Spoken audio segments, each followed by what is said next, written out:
You are listening to the Your Empty Nest Coach podcast with Coach Christine, episode number 23. When do I need a therapist and how do I find a good one? This podcast is for you, a mother who years ago walked away from a career to raise your child. Sure, you've been busy volunteering, carpools, maybe part-time work, and taking care of everyone. But your main gig? That has been your child. Now that they are in their later years of high school, the empty nest looms ahead for you and it is freaking you out. I've been there and I get it. Together, we'll turn our freaking out energy into freaking awesome energy. Hello, my empty nest friend. We are almost midway through the year. Can you believe it? Oh my goodness, time is flying, isn't it? So for those of you who are about to have your child's high school graduation, I feel the emotions you have going on, a cross between excitement, nervousness, and straight up fear. When you feel those feelings, take a deep breath, notice the feeling, and then see if you can identify the thought you are having. That thought is always optional. Remember that. If you are having a specific thought or problem that you would like me to address in an upcoming episode, I invite you to join our Green Popsicle Stick Facebook group to make a submission or email me at christine@youremptynestcoach.com. You can handle what is ahead. I know you can. This and all of my episodes are brought to you by my free 7-day program, The Empty Nest, a guide to uncovering future you. Hop on over to my website and sign up today. My website, you guessed it, youremptynestcoach.com. All right, now let's get into this actual episode. Callan, the host of the ImperfectMe Women podcast, joined me recently to go over some basic questions on the what, when, how of therapy. I hope you find it beneficial. Callan is the founder of ImperfectMe Women and has a master's degree in marriage and family therapy. She gave her first public speech at the age of 3 and has embraced every speaking opportunity ever since. From the BYU Strengthening the Family Symposium to the SWPA conference, Callan's presentations and speeches have made an impact and have inspired many. Today, she interviews everyday women for her podcast, Imperfect Me Women, because she believes that every woman, no matter how imperfect, deserves a platform to tell her story. That's pretty cool, isn't it? Callan's message is one of perseverance, ambition, and hope. Through losing her father to cancer, being robbed, overcoming identity theft, and going through graduate school as a brand new mother, Callan's life experiences add to her educational background to create a unique and important perspective. Welcome to the Your Empty Nest Coach podcast, Callan. Thank you. I'm excited to be here. Yay! Excited too. I am thrilled to have you here today. So for my future empty nest moms listening today, both Callan and I are life coaches. I have mentioned this before, but life coaches do not require certification or licensure, which allows us to coach online easily. It also means we are all extremely different, even those who have sought out certification. Now, my guest Callan is both a life coach and a therapist, which is great for the topic of today's episode. Callan, if someone needs some direction in life, they're looking for help, when is a good time for a life coach to be used in their life? Yeah, so I think that's a great question. And one that a lot of people don't know the difference. So coaches are really, really good for when you feel like life is fairly stable, but you kind of want to make some changes, right? So if you already day to day, you feel pretty comfortable with where your life is at, but you're saying, I'd like to make some goals. I'd like somebody to keep me accountable and kind of move me forward. Coaches are great from present to forward, right? And then therapists are more about helping you work through things that have occurred in the past and getting you to a more stable point in your life. So definitely, I would say therapists are more focused on getting you stable, getting you through whatever that hardship thing is to where you could get to a place where you might want to seek out coaching. I've actually had clients who finish in therapy with me and then go find a life coach that continues helping them in whatever career goals or whatever goals they want to make. Excellent. And now they can just go to you too. Yeah, that's true. They could switch over. Yeah. Wonderful. So I feel like you already answered my next question. Yes, you did.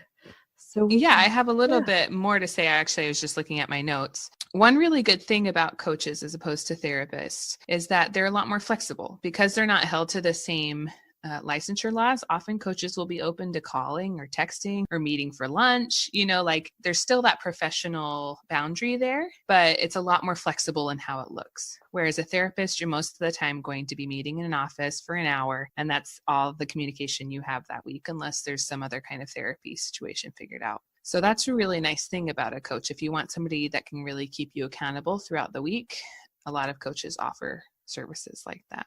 That's a really good point.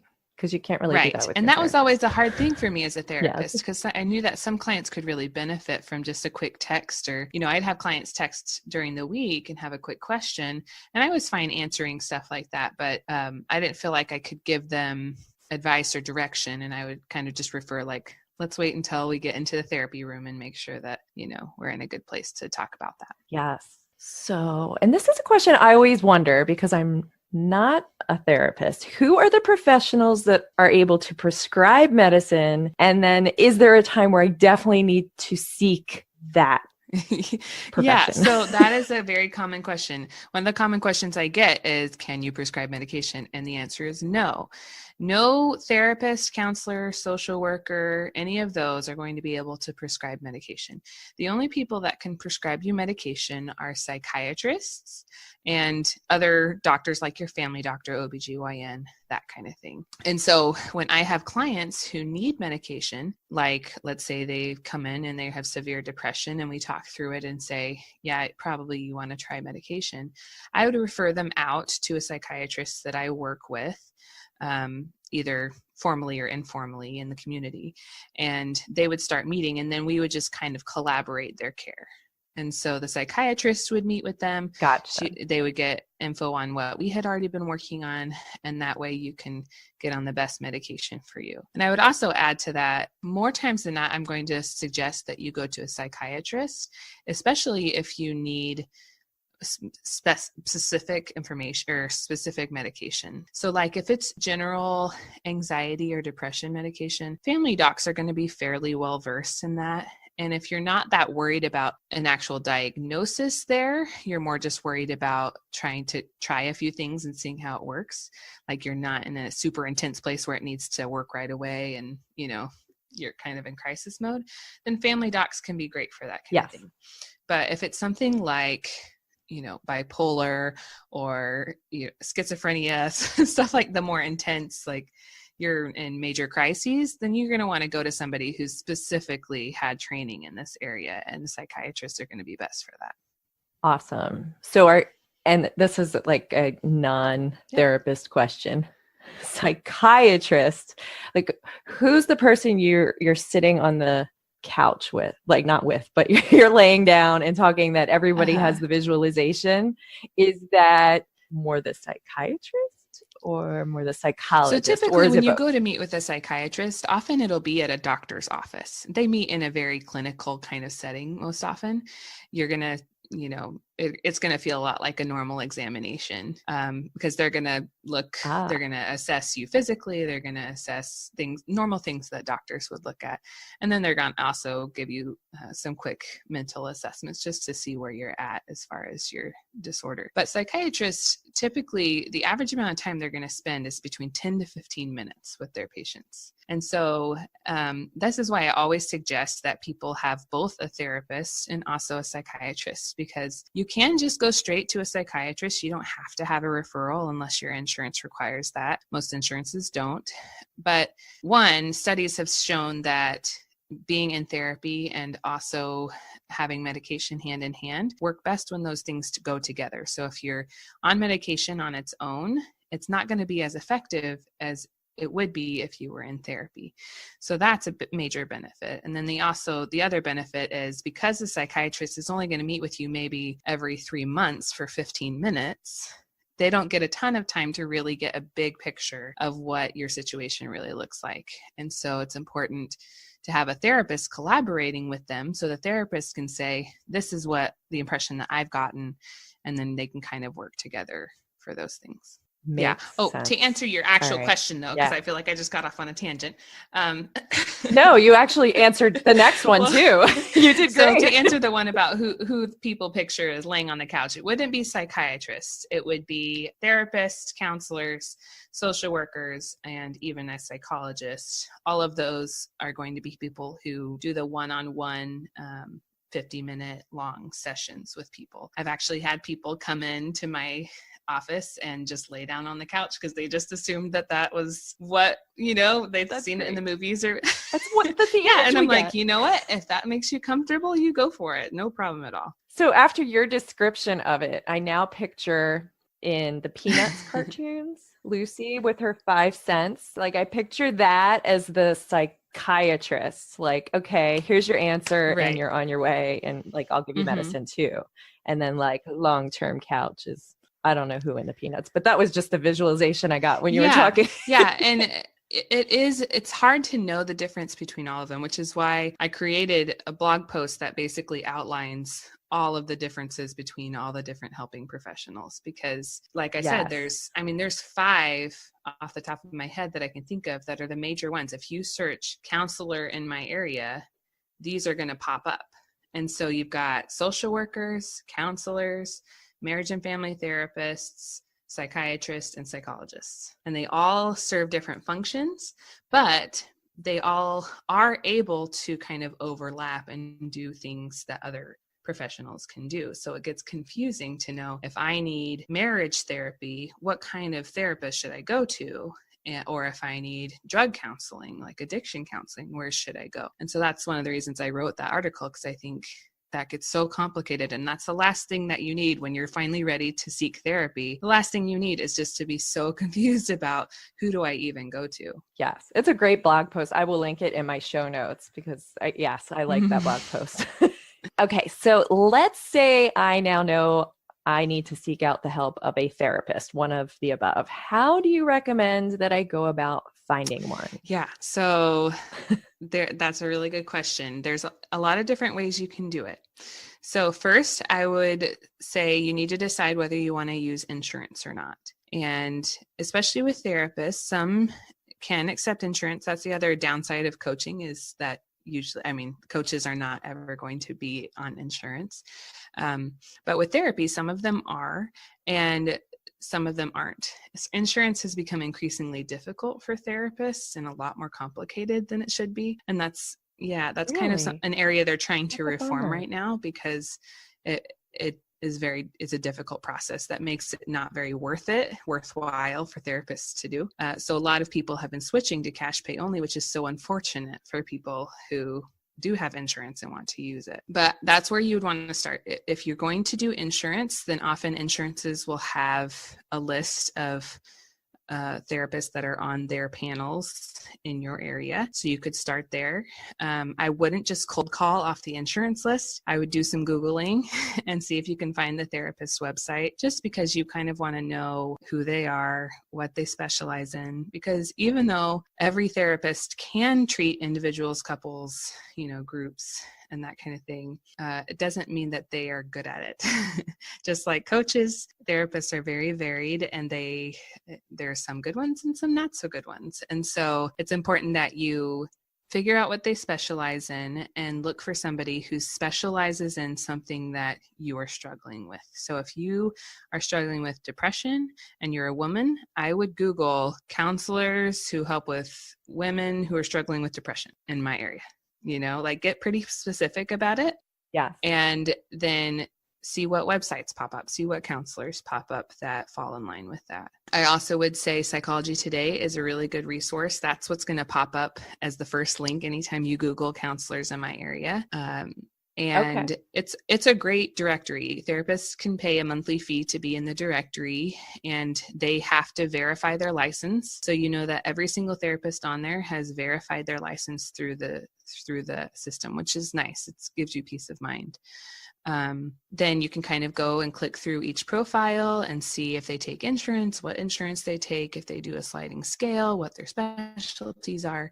It kind of just gives you really good. You can also search like anxiety or depression or specific type of therapy like EMDR or other things like that. So it's a great resource for that kind of thing. Once again, though, even if you find a therapist on the Psychology Today website, I would recommend seeing if they have their own website and clicking through to their own website, just because I feel like that gives you even a better picture of who they are and kind of whether or not you feel like they're going to really speak to you, because therapy is 100% about fit.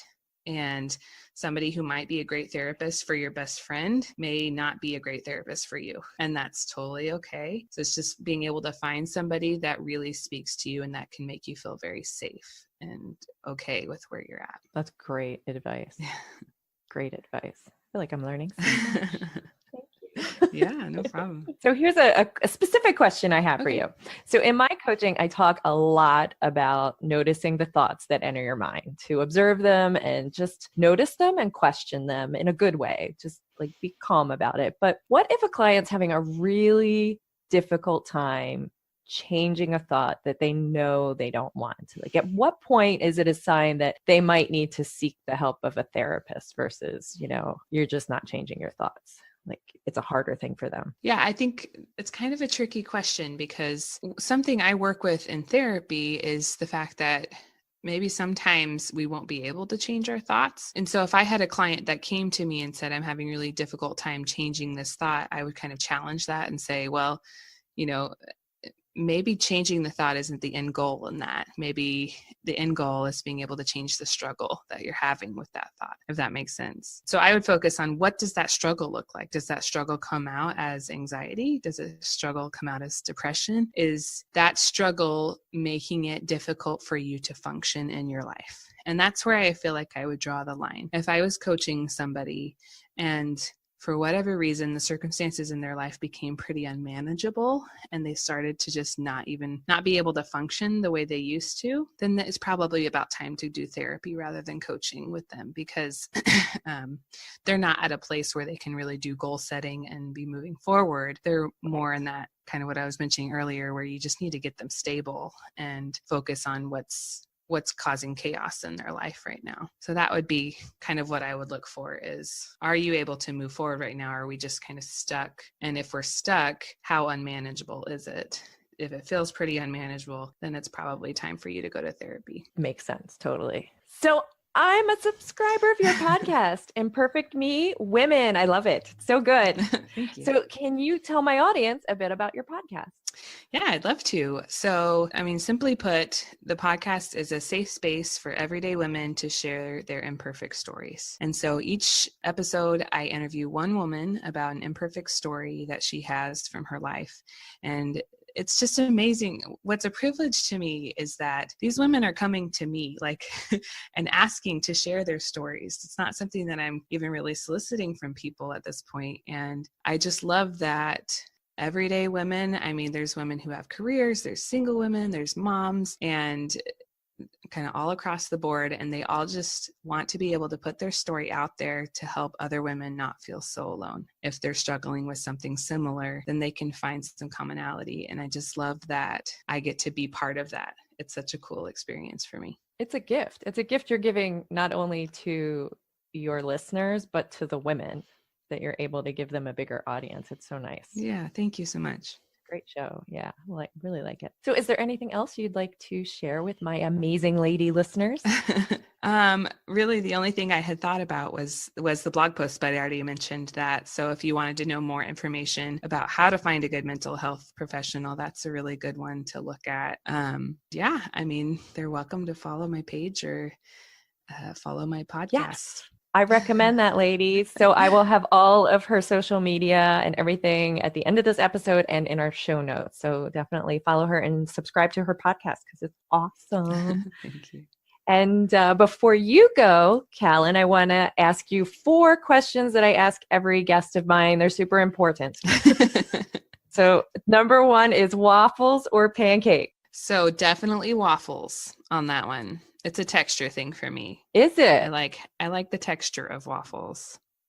That makes sense. Got it. What is one item you couldn't live without and why? So my initial answer to this question was my phone, but I felt like that was pretty boring because everybody can't live without their phone these days. Um, so my second answer would be earplugs because I am a crazy light sleeper, like crazy bad. And my husband is the noisiest sleeper on the planet. And so we would not still be married, I swear, if it weren't for earplugs. So earplugs have saved my marriage. And That's great. It's a really good thing. That's what I need to get my husband, because I'm the noisy one and he's the one that like light, sound, anything. Yep. Nope, he's awake. Every night I just pop them in and we're good. We're good to go. Great. So your all-time favorite movie and any particular reason why? So I am terrible at favorites because I'm the type of person that it just depends on my mood. But if I had to choose like favorite-ish, kind of stuff, I would choose pretty much anything with Sandra Bullock is going to be on the top of my list. All of her classics. I know, right? Oh my gosh. Just like, I know. I just love her. She's awesome. She is one of my favorites, actually. Started with Speed and then like. Right? It just kept getting better from there. So why am I blanking on the ones where she's the beauty pageant, which are like my favorite? Miss Congeniality. Thank you. Yeah. Oh my gosh. And While You Were Sleeping and Two Weeks Notice. Sleeping is the nom. I know. They're so good. I'm with you on that. And I also have a hard time picking favorites, so I understand that. Yeah. Okay, so last question. You have an hour of alone time. No one will bother you. What is your go-to thing to do?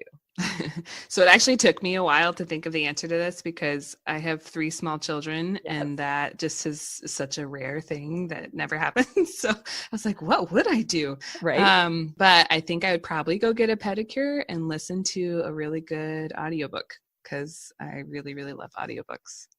That sounds lovely. It's just very relaxing. Yeah. Nice. Well, you need to get an hour to do that. Yeah, I know. I should plan that sometime. Just thinking about that is relaxing me. So that's I'm nice. giving you an action item today. Thank you. Yeah, I need Tell that in your my husband life. I said you need. Yeah. So it's been fantastic having you join me today. Thanks for being Thank you here. so much. Yay. And thanks for all that you do to share the imperfect stories of women that lets all of us know that we aren't alone. Thank you. I really enjoyed it. Well, that was so much fun. My future empty nest friend, I have the many ways to connect with Callan listed in my detailed show notes on my website, youremptynestcoach.com/P23. That is P for podcast and 23. But do a quick Google search on Imperfect Me Women, all one word, and you'll find her website, Facebook page, and podcast. I personally enjoy following her stories on Instagram. If you are on Insta, she's Imperfect Me Women, all one word.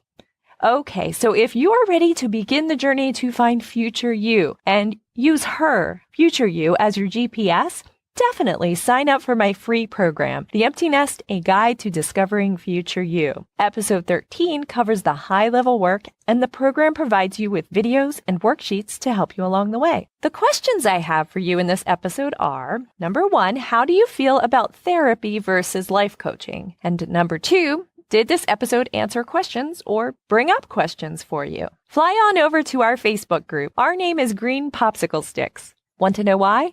Listen to episode number 17 or head to my website, youremptynestcoach.com/community for links to join our flock. Why should you join our group? Well, the adjustment to not having your kiddos at home full time isn't always easy, but it sure can be a ton more fun with a flock of friends. We look forward to seeing you there. As always, I provide content to make you think, my empty nest friend. My hope is that I am able to provide you with thoughts that positively impact your life. You'll also find show notes for this and every episode on my website. My next episode's title is, With My Child Heading to College, Are the Thoughts I'm Having Normal? If my show has helped you in any way, please share it with one other person you think it will help too. You'll be giving them a free gift. Thanks for your time and energy with that, and thanks so much for listening, my empty nest friend. Remember, you are amazing. Have a great day. My future empty nest friend, I have the many ways to connect with Callan listed in my detailed show notes on my website, youremptynestcoach.com/P 23. That is pla pla. That's P for purr, because my cat likes when I set up my sound booth and come in here and purrs about as loud as I can stand. I don't think it picks up for you, but I can hear it. Okay, blooper over.